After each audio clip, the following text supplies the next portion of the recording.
The Galactic Empire had ruled the stars for 3,000 years. Hundreds of different alien races lived under its rule. At the center of this great power sat the Alpha King. He was the strongest leader in all the known worlds. His name was Vorn. Everyone feared Vorn. He had crushed 17 rebellions. He had brought entire planets to their knees. The Galactic Council called him their greatest weapon. His enemies called him death itself. Kale belonged to a race called the Korthani. They were born fighters. Their bones were thick and strong. Their bodies could heal from wounds that would kill other races. They stood taller than most species and lived for hundreds of years. Humans had joined the Empire only 40 years ago. They came from a small blue planet called Earth. The other races thought humans were weak and simple. Humans were short. They died young. Their technology was basic compared to the elder races. So the Empire gave humans the lowest jobs. They cleaned. They served food. They did the work that no one else wanted to do. Lucy Grant was 26 years old. She had worked as a servant on 3 different space stations. She cleaned rooms for aliens who never looked at her face. She was quiet and did her work well. Her file said she was perfect for service work because she was invisible. No one noticed her. No one remembered her. One day, Lucy got new orders. She would serve on the Dominion. This was the Alpha King's personal ship. It was the biggest warship in the galaxy. 15,000 crew members lived on it. It had enough weapons to destroy an entire planet. Lucy felt fear when she read the orders. Everyone knew stories about the Alpha King. They said he had killed servants for small mistakes. They said he could sense fear and enjoyed it. But Lucy had no choice. When the Empire gave orders, you obeyed. She took a small transport ship to the Dominion. When she stepped into the landing area, the size of the ship shocked her. The ceiling was so high she could barely see it. Armed soldiers stood everywhere. They wore the mark of the Alpha King on their armor. Guards took her through long hallways. The ship hummed with power. Everything was metal and cold. Lucy kept her eyes down and followed without speaking. They brought her to a small room in the service area. It had a bed, a small table, and nothing else. This would be her home now. A 4-eyed alien named Thresh came to explain her job. He was a Valoran, one of the races that managed day-to-day work in the Empire. "You will clean the Alpha King's private rooms," Thresh said. His voice made clicking sounds when he spoke. "You will not speak unless he speaks to you first. You will not look at his face. You will do your work and leave. Do you understand?" "Yes," Lucy said. "The servant before you lasted 2 months before she asked to leave. The one before that went crazy, and we found her hiding in a closet." Thresh's 4 eyes blinked one after another. "The Alpha King is away on a military mission. He returns in 3 days. Use this time to learn the rooms." Lucy spent those 3 days studying. The Alpha King's rooms took up an entire floor of the ship, but they were simple inside. No fancy decorations. No soft chairs. Everything looked like it belonged in a military base, not a king's home. She found only one personal item. A small picture frame sat on a desk. It showed a younger Kale Vorn standing next to an older female of his kind. Maybe his mother. The picture flickered sometimes, which meant it was very old. Lucy learned where everything belonged. She memorized the exact temperature he liked. She studied the list of rules until she knew them by heart. On the 3rd night, she was folding clean sheets in a small closet next to the main room. Then she heard the doors open. She froze.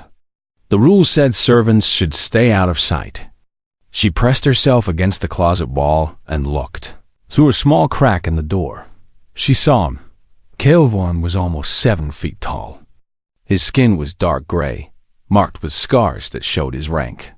His eyes were the color of hot copper. They moved around the room like a hunter watching for danger. He walked like someone who knew exactly how deadly he was. Every step was careful and controlled. Lucy held her breath. Her heart beat so hard, she worried he might hear it. The Alpha King walked to the middle of the room and stood still. Then, slowly, he began to take off his armor. That was when Lucy saw it. Under the armor, hidden from everyone, Kale Vorm was hurt. Badly hurt. These were not fresh battle wounds. These were old injuries that had never healed right. Scars covered his body in layers. His left side showed terrible burn damage. The skin was twisted and wrong.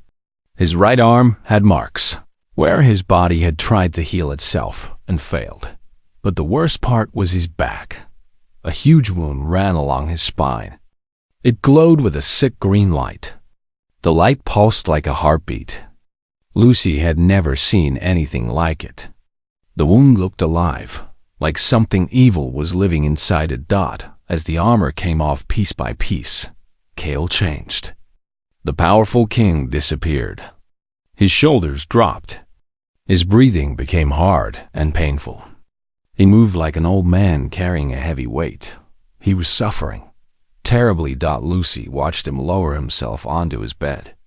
His movements were slow and careful, like every motion caused pain. He sat there for a long time, staring at nothing. His face showed exhaustion so deep it seemed to reach his bones. Finally, he lay down. But he did not fall asleep like normal. He collapsed, like his body simply gave up. Lucy stayed in the closet until his breathing became steady. Then she slipped out, finished her cleaning in perfect silence, and went back to her small room. She did not sleep that night. She sat on her bed and thought about what she had seen. The most feared being in the galaxy was dying. That green wound was killing him slowly. And somehow, no one else knew. The Empire saw the Alpha King as unbeatable.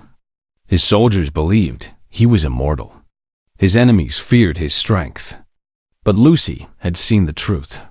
Behind the armor and the legends, there was just a man in terrible pain, dying alone in his room. The other races thought humans were nothing. Too weak to matter. Too simple to notice things. They never thought about what invisible people might see when no one was watching. Lucy Grant, a human servant, now knew the biggest secret in the galaxy. The question was simple. What would she do with this knowledge? She could tell someone and maybe gain something for herself. She could stay quiet and keep her head down. Or she could do something else entirely. Something that made no sense for someone in her position. As the fake morning light started to glow through her small window, Lucy made her choice. She would help him, not for reward. Not for power. Not because anyone asked her to. She would help him because he was suffering, and she could see it, and that was enough. It was a very human decision, and it would change everything. 6 weeks passed on the Dominion. Lucy learned the rhythm of the Alpha King's life. He woke up before the ship's lights came on. Every morning, he gasped when he opened his eyes. Pain was the first thing he felt each day. He spent 12 minutes cleaning himself, then came out with his wounds hidden under simple clothes. After that came the armor. Piece by piece, it covered his broken body. It turned him from a dying man into an immortal king. His days were full of meetings and battles and politics. He commanded fleets of ships. He made decisions that affected billions of lives. He kept the mask of strength on his face at all times, but every night, when the doors closed behind him, he fell apart. Lucy watched. She was very good at watching. It was what servants did. The green wound on his back was getting worse. The glow was spreading. Some nights, she heard him trying to hide sounds of pain. He thought he was alone. He never called for doctors. He never told his advisors. When his personal doctor came for regular checkups, Kale somehow hid everything. His body reading showed nothing wrong. Lucy began to understand. In Korthony culture, the Alpha King stayed in power through strength. Any sign of weakness invited challenges. Other Courtney would try to kill him and take his place. If anyone found out how sick he really was, he would be dead within days. So he suffered alone. Night after night. Night. Watched only by a human servant too small to be considered a threat. Lucy kept doing her job perfectly. She cleaned. She organized. She made sure everything was exactly how he liked it. But she started doing other things too. She noticed he slept badly. So she found a machine that made soft sounds and turned it on each night before she left. He slept a little better. She noticed he could barely eat. So she learned which foods were easier for his damaged body to handle. She made sure those foods appeared on his tray. She noticed the air in his room was wrong for healing. So she changed the filters to add tiny amounts of minerals that would help his body. Small things. Invisible things. Nothing that anyone would notice. Then she did something bigger. She went to the ship's medical supplies. She used the knowledge she had gained from reading about Courtney bodies. She made a special drink that would help slow down whatever was eating him from inside. She put it with his regular water, where it looked like normal nutrients. Human medical knowledge was considered primitive by the Empire. But humans had learned things that other races had missed. When you were weak and fragile, you had to be creative to survive. 3 weeks into her secret work, something unexpected happened. Lucy was arranging things on his desk when Cale walked in early. She froze with her head down, following the rules exactly. He stopped 6 feet away from her. She felt his eyes on her like a physical weight. "You are the human servant," he said. His voice was deep and rough. She could hear the tiredness hidden underneath. "Yes, Alpha King. Your predecessor lasted 2 months. The one before her lost her mind. You have been here 6 weeks and show no fear." Lucy kept her eyes on the floor. "I do my work, Alpha King. You do more than that." The words hung in the air. Lucy felt her heart speed up, but she kept her breathing calm. Humans had learned long ago how to stay calm when they were afraid. It was a survival skill. "I have noticed changes in my rooms," Cale continued. "Small adjustments. Things that were not asked for." Lucy said nothing. "Someone has been putting medicine in my water. Someone who knows about Courtney bodies and how to treat them." Silence stretched between them. "Look at me, human." Lucy raised her eyes. Up close, she could see things his soldiers never saw. The tightness around his copper eyes. The small tremor in his jaw from constant pain. The way he held perfectly still because moving cost energy he did not have. Why? He asked Dot. It was a simple question. But the answer was not simple at all. Lucy thought quickly. Lying would not work. He would sense it. But telling everything might be dangerous. She chose something in between. "Because you are hurt, Alpha King, and no one is helping you." His face did not change, but something moved behind his eyes. "You think you know what I need?" "I watch. It is what servants do. Servants are supposed to see nothing. Maybe that is why I see what others miss." He studied her for a long moment. Lucy held his gaze and did not look away. She had spent her whole life being ignored, being treated as less than nothing. But she was still here, still surviving, still watching. "What do you see?" he asked finally. "When you look at me." Lucy chose her words with care. "I see someone carrying a heavy weight alone because they think they have no choice. I see wounds that need help and will not get it. I see a leader who cannot show weakness, so he slowly dies where no one is watching. You are watching. Yes, what will you do with what you know?" Lucy met his eyes without fear. "Help you, if you let me. Nothing, if you do not. I do not want power or money or anything the Empire can give me. I am a servant. I serve.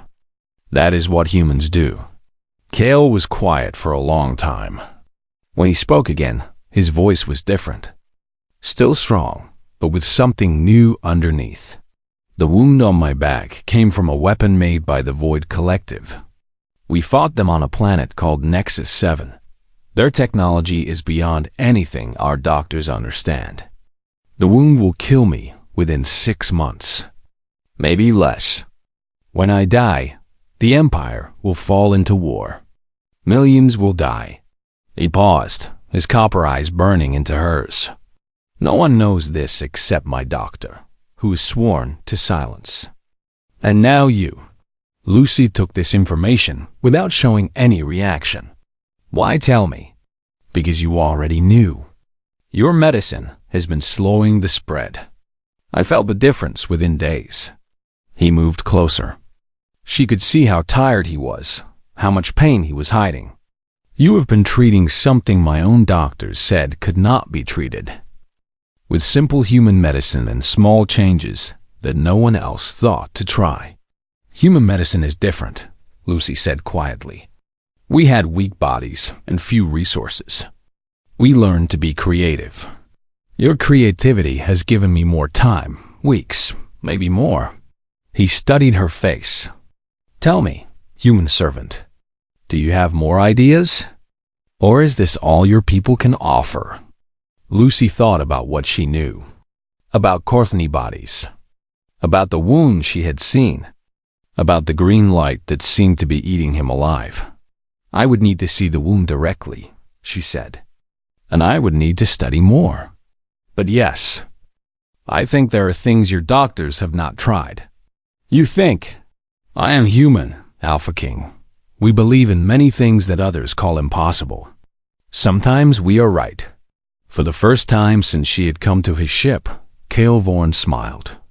It was small, barely a movement at the corner of his mouth, but it changed his whole face. Then let us see what impossible things a human servant can do, he said. You will have what you need. Any books, any supplies, any equipment. And in return, you will stay what you have been. Invisible. Unimportant. Beneath notice. Lucy nodded slowly. And if I succeed? Then maybe I will live long enough to change how the Empire treats your people. His smile faded into something more serious. And if you betray me, human, I will make your death something the people remember for 1,000 years. I understand, Alpha King. He turned and walked toward his armor. At the door, he stopped. What is your name, human? Lucy Grant, Alpha King. Lucy Grant. He seemed to taste the words. Continue your work, Lucy Grant, and keep watching. Maybe invisible eyes are exactly what this empire needs. He disappeared through the door. Lucy stood alone in the Alpha King's rooms, feeling the weight of what she had taken on. She had 6 months to save the most powerful being in the galaxy. She got to work. The research took Lucy into places where humans were not supposed to go. Cale kept his promise. He gave her secret access to the ship's information systems. The clearances were hidden inside normal work orders. No one would notice a servant looking at files. Lucy spent every free moment reading. She learned everything she could about Void Collective weapons, about Courtney bodies, and about how the two connected. The Void Collective was a mystery. Even the Galactic Council knew little about them. They came from the dark spaces between stars. They attacked without warning and vanished before anyone could fight back. Their technology worked in ways that nobody understood. Their weapons did not just hurt people. They changed them, corrupted them. The weapon that had struck Cale was called an entropy lance. It did not simply wound. It put something inside the body that spread slowly, breaking down cells from the inside. The victim did not die quickly. They faded away bit by bit, like a picture slowly losing color. The best Courtney doctors had tried everything. Nothing worked. They said the wound was untreatable. They told Cale to prepare for death, but Lucy found something strange in the research. Something the doctors had misthought. The corruption spread fastest through tissue that was trying to heal itself. Courtney had amazing healing powers. Their bodies could fix almost any wound. So the doctors had tried to boost this natural healing, hoping to outrun the corruption. It was making things worse. Every time Kale's body tried to heal, the corruption ate the new tissue. The healing was feeding the enemy inside him. Humans healed differently. Human bodies were weak. They could not regrow tissue like the Korthani could. Instead, human bodies built walls. They created scar tissue. They sealed off threats they could not defeat. Lucy began to form an idea. She shared her findings with Kale during their evening meetings. He sat on the edge of his bed with his armor removed. For the first time, he let her look directly at the wound. It was worse than she had imagined. The green light pulsed like a heartbeat. Tendrils of corruption spread through his back like the roots of an evil tree.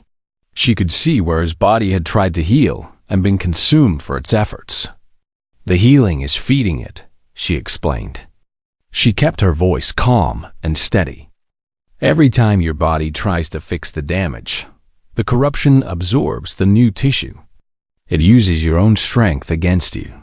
My doctors told me to increase healing treatments 3 months ago, Kale said quietly. I listened to them. For a normal wound, they would have been right. But this is not normal. Lucy showed him her research on a small screen. The void weapon creates a trap. The more energy your body uses to heal, the stronger it becomes. Kale looked at the information with the same sharp focus he used for battle plans. You want to stop the healing treatments. More than that, I want to do the opposite of what Korthani medicine says. Lucy met his eyes steadily. I want to use human healing methods. Scar tissue.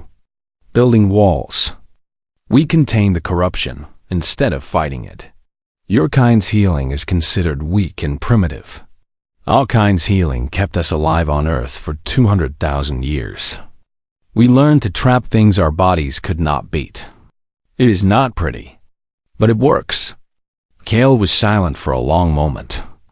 Lucy waited. She understood what she was asking. She wanted him to bet his life on human ideas, on methods that the galaxy considered worthless, on a servant who had no medical training and no right to be giving advice. How would you do this treatment? He asked finally. I have been making compounds based on human immune systems. I would inject them around the wound. They would create a wall of scar tissue that the corruption cannot pass through. She showed him more data. It will hurt. Your body will fight it. And I cannot promise it will work. This has never been tested on a Korthani before.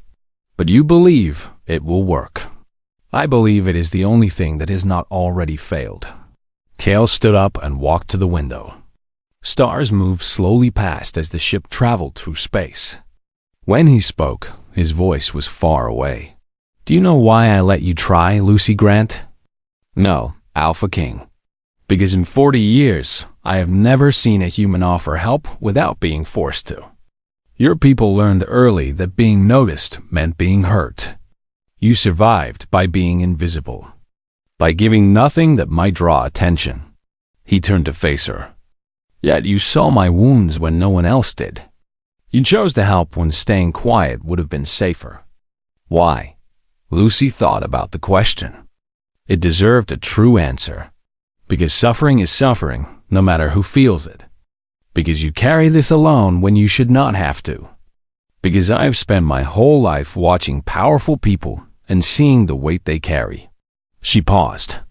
And because I finally had a chance to help. You could have used this against me. A human with proof of the Alpha King's weakness could have traded it for freedom. For status. For anything. Yes. But you chose to help instead. Yes. Kale looked at her with an expression she could not read. My advisors think humans are simple creatures. Useful for cleaning, but not capable of real thought or loyalty. They say your short lives and weak bodies prove you are inferior. And what do you think, Alpha King? I think any species that survives 200,000 years on a planet trying to kill them. That builds ships to reach the stars in only a few hundred years. that adapts to life in a galaxy full of stronger races and somehow keeps going. That species is far more capable than they look. He walked back toward her. I think humans have been hiding since the day they joined the Empire. I think underestimating them is a serious mistake. Lucy felt something shift between them. Are you underestimating me? I am betting my life on you. That is the opposite of underestimating. He sat back down on the bed, turning his damaged back toward her. Begin your treatment, Lucy Grant. Let us see what human medicine can do. She worked through the entire night. She injected her compounds into precise spots around the corruption's edge. It was painful, just as she had warned. Cale stayed awake through all of it. His only sign of suffering was his hands gripping the edge of the bed until his knuckles turned white. When she finished, she covered the wound with bandages made to encourage scarring instead of clean healing. The green glow was still there, but it seemed trapped within a smaller area. We will know in 72 hours if this is working, she said. Her hands were shaking from exhaustion. If the corruption does not spread past the wall, we can do more. Cale lay down carefully. His breathing was rough but controlled. And if it does spread, then we try something else. Humans are very good at trying something else. He made a sound that might have been a laugh. Your hope is either inspiring or crazy. I have not decided which.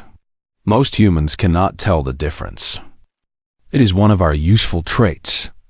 She gathered her equipment and moved toward the door. But before she left, she stopped. Alpha King? Yes? Thank you for trusting me. He was quiet for a moment. Thank you for being worth trusting. Lucy went back to her small room and slept for the first time in 30 hours. She dreamed of green light and impossible victories. 72 hours later, she checked the wound. The corruption had not spread. The wall was holding. Human medicine, considered primitive and useless by the greatest doctors in the galaxy, was working. Lucy looked at the results and felt tears form in her eyes. Not from sadness, from hope that they had a chance. The next 3 months changed everything. Lucy's treatment worked better than either of them had hoped. The wall of scar tissue did more than just contain the corruption. It seemed to be weakening it. The green glow faded from bright and pulsing to dull and barely visible. Cale grew stronger day by day. He moved with less pain. He slept through the night without waking up gasping. His mask of strength became less of a mask and more like truth. His advisors noticed the improvement but did not understand it. They said his Korthmi body was finally beating the wound on its own. Lucy kept doing her servant work as before.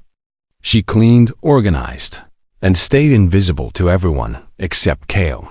But their evening meetings became something more than just medical checkups. They talked at first. It was all about the treatment. Lucy checked his progress and adjusted her methods. But slowly, their conversations grew deeper. Cale told her about his life, about commanding fleets and fighting wars, about the loneliness of being the most powerful person in the Empire, about the weight of making decisions that killed or saved millions. Lucy told him about Earth, about humans, about how her species had survived by working together, by never giving up, by believing tomorrow could be better than today. She told him things no one in the Empire had ever cared to hear. He asked questions that surprised her. Why did humans make art, even when life was hard? Why did they form bonds so easily, even with beings who treated them badly? Why did they stay hopeful when logic said they should give up? Lucy answered honestly. Human attachment was not weakness. It was how her people survived. Human hope was not blindness. It was a choice to chase possibility instead of accepting defeat. Human art was a way of saying, I was here, and this mattered. In return, Cale told her things he had never said out loud to anyone. How tired he was of being feared. How the empire he protected was built on cruelty. Howie had started to wonder if there was a better way to rule. The Galactic Council believes strength is everything, he said one evening, 4 months into the treatment. They think conquest and control are the natural way of intelligent life. They point to 3,000 years of stability as proof. And what do you believe? Lucy asked. I believe 3,000 years is nothing compared to the age of the stars.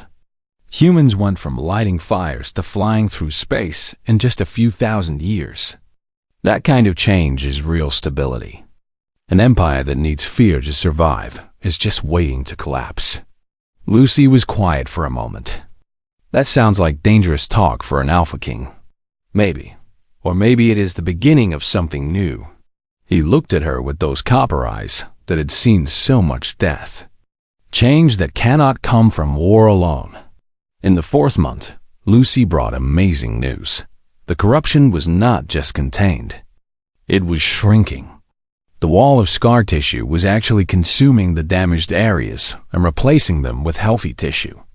Her approach, based on primitive human healing, was defeating a weapon that the greatest doctors in the galaxy had called unstoppable. She told Cale during their evening meeting. She watched his face as he understood what it meant. You are saying I will live, he said slowly. I am saying the wound will heal. Not perfectly.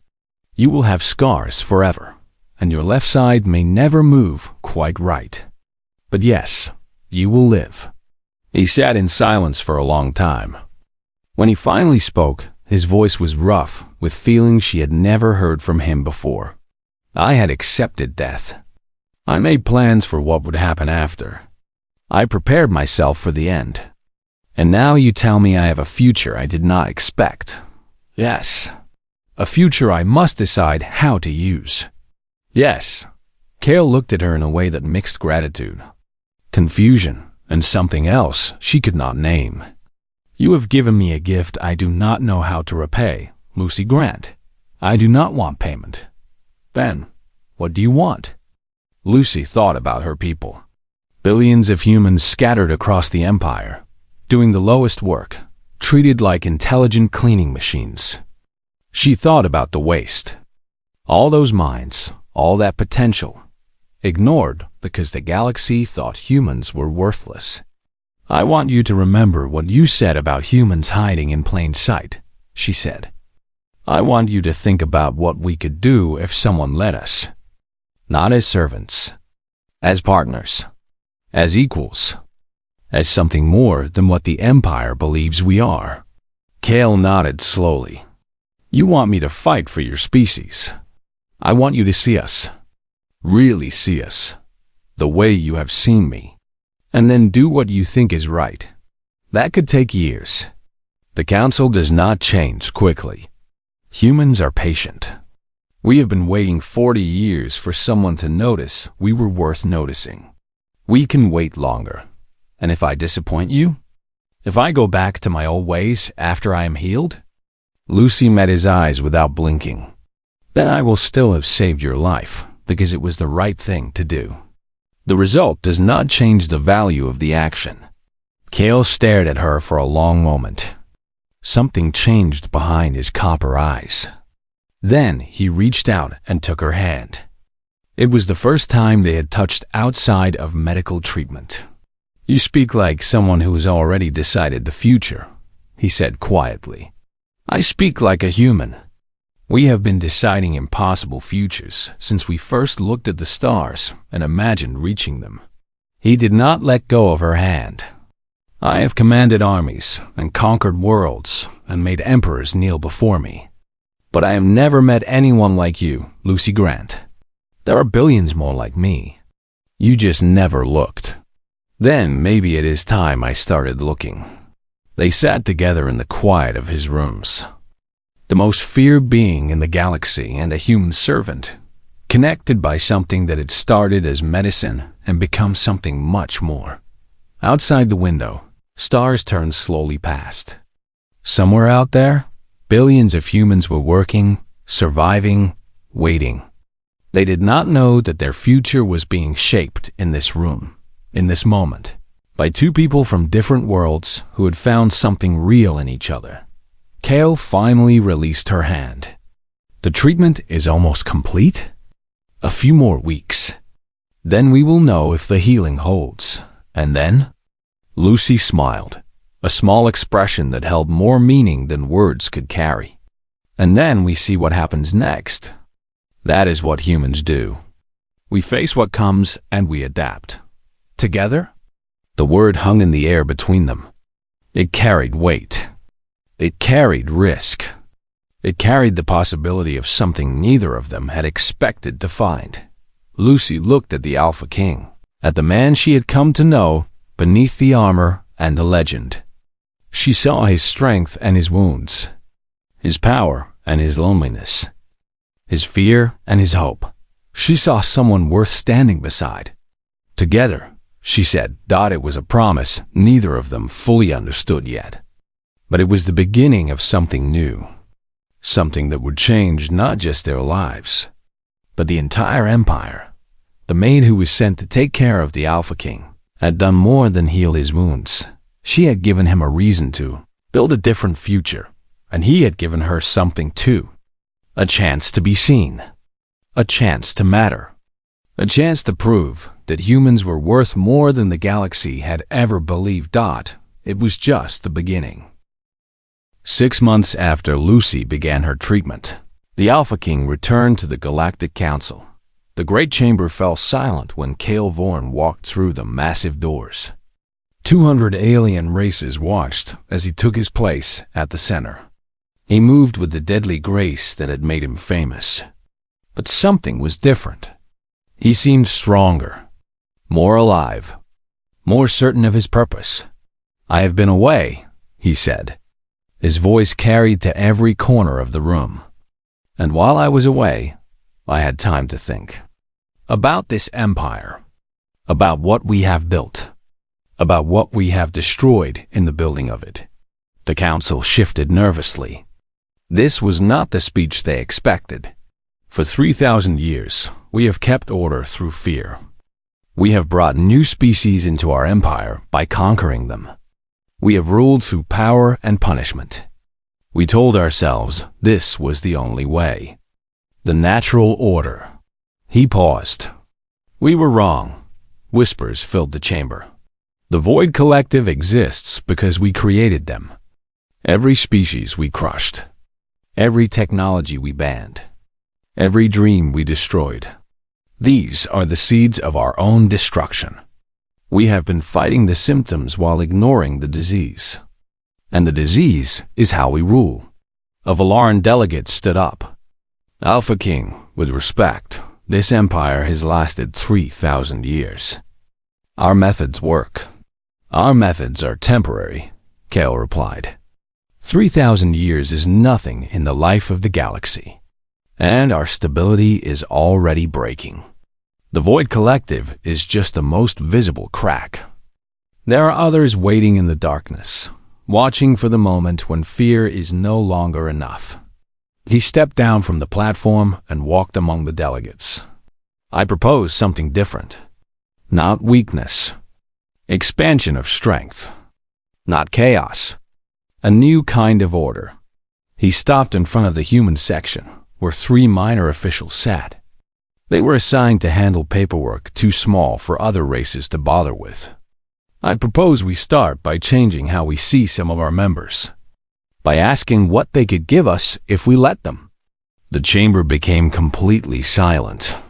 Humans have been in this empire for 40 years. For 40 years, we have given them only the lowest jobs.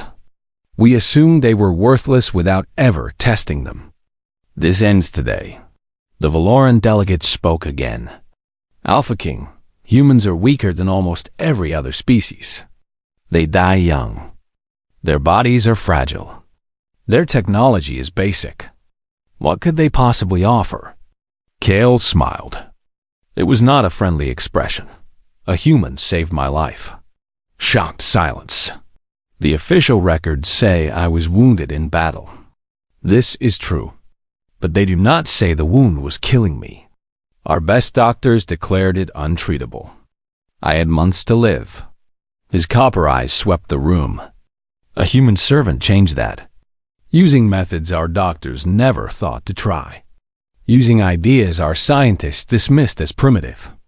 A single human succeeded where the entire Courtney medical system failed. One human, the delegate said weakly. One person does not prove anything. One person is how species prove themselves. One person shows what is possible. And this person showed me that we have been throwing away incredible value by ignoring an entire race as worthless. Kale returned to the center of the chamber. Starting today, humans can work in any job they qualify for. Human medical knowledge will be studied and used. Human ideas will be heard in planning meetings at all levels. The council has not approved this, someone objected. The council will approve it, Kale said quietly. Because I am the Alpha King, and these changes will happen with or without your approval. The only question is whether you want to be part of the future or a barrier to it. The chamber stayed silent. We have spent 3,000 years building an empire on fear. Maybe it is time to try building one on something else. His gaze found the human officials, frozen in disbelief. Maybe it is time to see what happens when we stop thinking we already know everything worth knowing. Lucy watched the speech from her small room on the Dominion. She had not gone to the council meeting. Servants did not attend such events. Officially, she was still just a cleaner. But as she watched Kale speak, watched the most powerful leaders in the galaxy face uncomfortable truths, she felt something she had not felt in a very long time. Hope, not just for herself. Hope for her species. Hope for the empire. Hope for a future that did not require endless suffering. Her door chimed. She answered it, expecting a schedule update. Kale Vorn stood in the hallway. He still wore his formal armor from the council meeting. Alpha King, she said, surprised enough to forget the rules. You should not be here. People will talk. Let them talk. He stepped inside, and the door closed. I spent 6 months hiding that we knew each other. That time is over. What changed? Everything. Nothing. I gave a speech that will transform the empire, and the whole time I was thinking about you. About what you would think of my words. About whether I was living up to what you showed me was possible. He stood before her, the most powerful being in the galaxy, with none of his usual masks. I realized that your opinion matters more to me than the council's. Lucy felt her breath catch. That seems unwise for someone in your position. Maybe, or maybe wisdom means caring about the right things. He took her hand the way he had before. You saved my life, Lucy Grant, not just my body. You saved everything that matters. You showed me there was more to see, more to understand, more to become than what I had accepted. I only did what was right, yes, and that is exactly why it matters. His hand tightened around hers. I am not asking for anything in return. You will always be free to choose. But I needed you to know that when I spoke today, when I started changing how the Empire treats your people, I was not doing it for politics. I was doing it for something simpler, something stronger. Lucy looked up at him. This being who had conquered worlds, who had broken armies, who carried the weight of galactic rule on his shoulders. She saw the wounds she had healed and the scars that would never fade. She saw the man who had learned to see humans as something valuable, something worth protecting. What were you doing it for? She asked softly. Gratitude, respect, and something else I do not have words for yet. His copper eyes held hers. You saw me when I was nothing but pain and weakness. You helped me when helping was dangerous. You believed in possibilities I had stopped believing in. What do you want from me now? I want you to stay. Not as a servant. As yourself. As Lucy Grant. He released her hand, stepping back slightly. If you want to leave, I will make it happen. If you want to keep being invisible, I will respect that. But if you want something else, something I am only now understanding I want too, That choice exists. Lucy stood in silence. A relationship with the Alpha King would change her life in ways she could not imagine. It would make her visible after a lifetime of hiding. It would change how her species was seen, for better or worse. But she thought about what she had learned. About the man behind the title. About the future that became possible when people truly saw each other. "I have been a servant my whole life," she said finally. "Invisible, unimportant. It is all I have ever known." Something flickered in Cale's expression. Disappointment, maybe. Acceptance. "But," Lucy continued, "you taught me that what we have been does not decide what we become. That visibility can be a choice. That being seen clearly is worth more than being safe in shadows." She stepped toward him. "I choose to be seen, Cale Vorn, by you. If that is truly what you want." His hand found hers again. His grip was warm and strong and gentle. "What?" "It is what I want. More than anything I have wanted in a very long time." They stood together in the room where everything had started. The Alpha King and the human servant. Two beings from species, separated by biology and thousands of years of history. Neither of them was invisible anymore. 20 years later, the galaxy looked different. Human representatives sat throughout the Galactic Council. Human doctors worked in hospitals across 17 worlds. Human teachers shaped young minds of a dozen different species. Human diplomats had helped avoid collective conflict through talking instead of fighting. Lucy stood at the window of chambers that had been hers, and Cale's for nearly 2 decades. Below, human teams worked to restore a world that had been destroyed by the Empire's old ways of conquest. Cale came to stand beside her. His hair was gray now. The scars on his back were permanent, but his strength had never truly faded. "The Council approved the new education plan today," he said. "Unanimously." "They are learning," Lucy replied. "Slowly, but they are learning. You taught them. You taught all of us." He put his arm around her. "When I think about where we were 20 years ago, the distance seems impossible. Humans are good at impossible distances. We looked at stars we could never reach and decided to reach them anyway." They watched the restoration work continue far below. The Empire was changing. Slowly and imperfectly, but changing. Fear was giving way to something better. "Do you ever regret it?" Cale asked. "Leaving the shadows? The life you have had with me has not been easy." Lucy considered the question carefully. "I regret some things. Mistakes I made. Moments I could have done better. But regret is not the same as wishing things were different. I would not trade this life for any other. Even though some still see our partnership as wrong. Even though there are people who hate what we represent. Even so, being seen has risks. But being invisible has costs that are